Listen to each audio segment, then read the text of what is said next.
Hello students, आज हम नाभिक स्नेही प्रतिस्थापन अभिक्रिया को समझेंगे। नाभिक स्नेही प्रतिस्थापन। नाभिक स्नेही मतलब नेगेटिव आयन, ऋणायन का दूसरे ऋणायन को प्रतिस्थापित करना।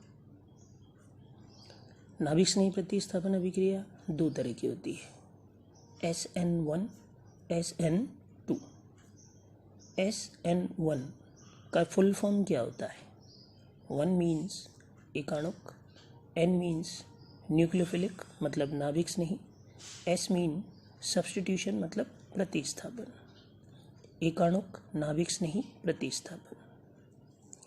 इसी तरीके से SN2, 2 का मतलब द्विअणुक, N का मतलब नाभिक स्नेही, S का मतलब प्रतिस्थापन। अब SN1, SN2 क्यों नाम दिए गए?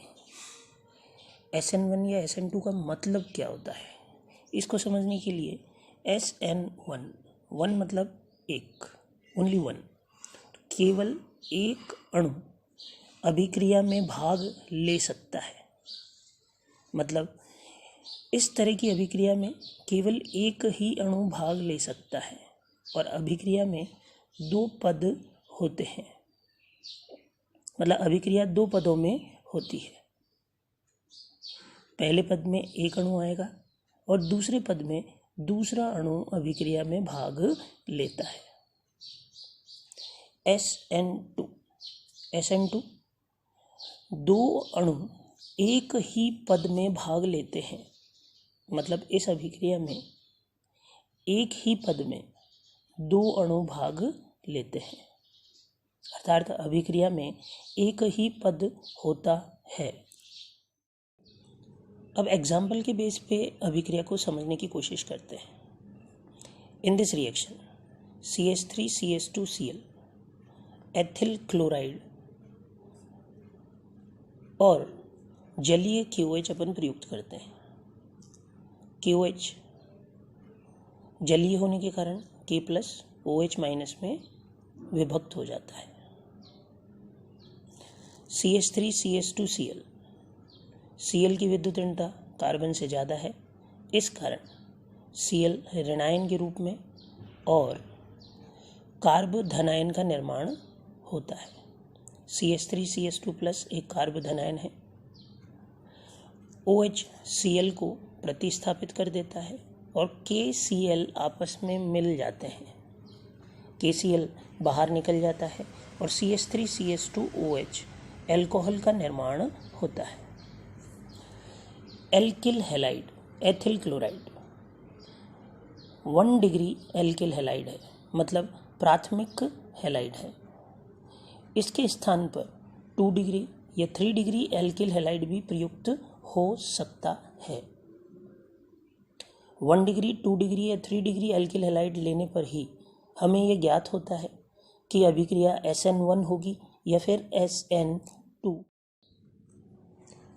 एल्किल हैलाइड यदि 1 डिग्री या 2 डिग्री या 3 डिग्री हो तो अभिक्रिया में होने वाले पदों की संख्या अलग अलग हो सकती है। CH3CH2Cl ये 1 डिग्री कार्ब धनायन को बनाएगा, क्योंकि कार्बन जो क्लोरीन से जुड़ा हुआ है उस कार्बन से केवल एक कार्बन जुड़ा हुआ होता है, इसलिए इसे 1 डिग्री एल्किल हैलाइड कहते हैं। इन दिस स्ट्रक्चर कार्बन जो क्लोरीन से जुड़ा हुआ है वह कार्बन 2 कार्बन से जुड़ा है, इस कारण यह द्वितीयक कार्ब धनायन को निर्मित करेगा।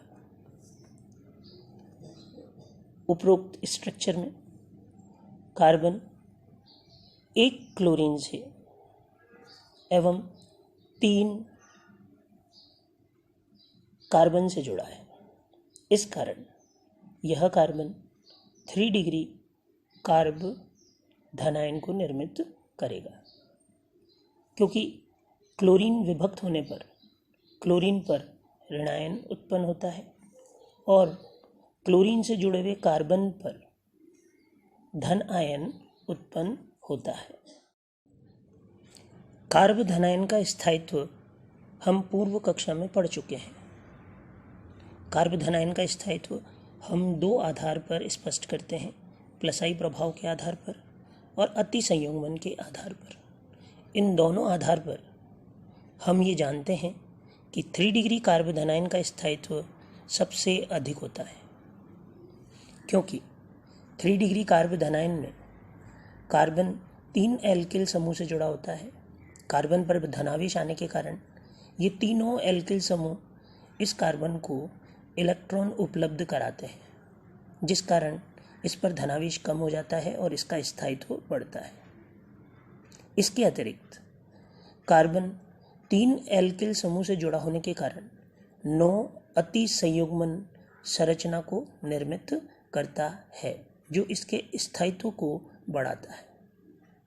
अतः 3 डिग्री कार्बन आयन का स्थायित्व सबसे अधिक है और 1 डिग्री कार्बन आयन का स्थायित्व सबसे कम होता है। यदि हम 1 डिग्री एल्किल हैलाइड और जलीय KOH की अभिक्रिया कराते हैं तो जलीय KOH K+OH- में डिवाइड हो जाता है और एल्किल हैलाइड 1 डिग्री होने के कारण कार्बन आयन और Cl- आयन में विभक्त नहीं हो पाता, क्योंकि 1 डिग्री कार्बन आयन का स्थायित्व कम होता है। लेकिन कार्बन पर धनावेश होने के कारण OH- आयन इसकी तरफ आकर्षित होता है। आकर्षण होने के कारण OH CH2+ आवेशित कार्बन की ओर स्थानांतरित होता है। हम जानते हैं कि OH Cl- की अपेक्षा अधिक क्रियाशील होता है और यदि हम कार्बन क्लोरीन बंध और कार्बन ऑक्सीजन बंध की तुलना करें तो कार्बन क्लोरीन बंध की अपेक्षा कार्बन ऑक्सीजन बंध अधिक मजबूत होता है। इस कारण OH Cl को प्रतिस्थापित कर देता है और CH3CH2OH निर्मित होता है। KCl बाहर निकल जाता है।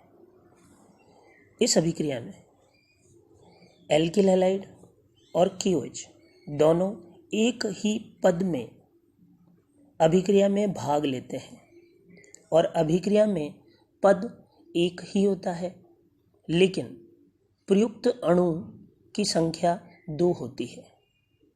इस कारण से इस अभिक्रिया को SN2 अभिक्रिया कहते हैं। यदि 3 डिग्री एल्किल हैलाइड और KOH के बीच अभिक्रिया कराई जाती है तो 3 डिग्री एल्किल हैलाइड आसानी से 3 डिग्री कार्बन आयन का निर्माण करता है, क्योंकि 3 डिग्री कार्बन आयन का स्थायित्व अधिक होता है। अतः यह अभिक्रिया 2 पदों में होती है। पद 1 3 degree alkyl halide 3 degree carbon ion एवं हैलाइड आयन को निर्मित करता है। ध्यान रहे कि 3 डिग्री कार्बन आयन इसी कारण से निर्मित होता है क्योंकि इसका स्थायित्व 1 डिग्री और 2 डिग्री कार्बन आयन से ज़्यादा होता है। इसका स्थायित्व प्लस आई प्रभाव और अति संयुग्मन के आधार पर आसानी से समझा जा सकता है। द्वितीय पद में OH- ion 3 degree carbon ion की ओर आकर्षित होता है और इसके साथ संयोग कर अल्कोहल को निर्मित करता है। अतः हम समझ सकते हैं कि 3 डिग्री एल्किल हैलाइड 2 पद में अभिक्रिया को संपन्न करता है। प्रथम पद में यह कार्बन आयन बनाता है एवं द्वितीय पद में OH इस कार्बन आयन के साथ संयुक्त होता है। इस कारण से इस अभिक्रिया को SN1 अभिक्रिया कहा जाता है, क्योंकि पहले पद में केवल एक ही अणु भाग लेता है। 1 डिग्री 2 डिग्री 3 डिग्री में कौन SN1 अभिक्रिया देगा और कौन SN2 अभिक्रिया देता है, यह हम इस फिगर के आधार पर समझ सकते हैं। 3 डिग्री कार्बन आयन का स्थायित्व ज़्यादा होने के कारण यह SN1 अभिक्रिया देने की प्रवृत्ति बताता है, जबकि 1 डिग्री कार्बोधनायन का स्थायित्व कम होने के कारण यह SN2 अभिक्रिया देने की प्रवृत्ति दर्शाता है। 3 डिग्री, 2 डिग्री और 1 डिग्री में SN1 देने की प्रवृत्ति 3 डिग्री की अधिक होती है, जबकि SN2 देने की प्रवृत्ति 1 डिग्री की होती है।